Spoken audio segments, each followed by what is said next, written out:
Hello guys, দেখতে পাচ্ছেন আসলে ফলের সময় তো, আর ফলের সময় আমাদের পল্লীতে যেরকম আনন্দ হয় বা যেরকম হতে পারে, তো দেখতে পাচ্ছেন দেখেন আমাদের দুষ্টু ছেলে আমাদের এই যে আসলে গাছে সে খুব ভালো উঠতে পারে এবং গাছের ফলগুলো খুব ভালো করে পাড়তে পারে, তাই গাছে তুলে দিছি।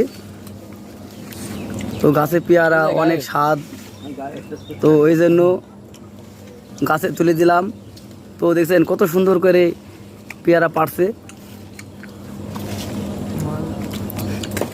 এই শুকনা পেয়ারা কি খাওয়া যায় গাইস? আপনারা বলেন। পেয়ারা ভালো পেয়ারা দিলে আসলে খাওয়ার মতো হলে খাওয়া যাবে। খুঁজছে, যেহেতু পেয়ারা পাচ্ছে না তো ওই জন্য খুঁজছে। আর যেখানে পেয়ারা সেখানে যাওয়ার মতন ক্ষমতা নাই, কারণ ডাল তো হেভি, মানে পেয়ারা ডাল বুঝেন তো কীরকম মজবুত, পা দিলে মরৎকার ভেঙে যাবে, আর ভেঙে গেলেই পড়ে হাত পা ভেঙে যাবে। তো আচ্ছা, চা হয়ে আছে, আর দরকার নাই, নামে আসো। ভালো থাকবেন সবাই। ভিডিওটা ভালো লাগলে সবাই শেয়ার করবেন। ধন্যবাদ। কিছু বলেন ভাই। জি, এই যে ও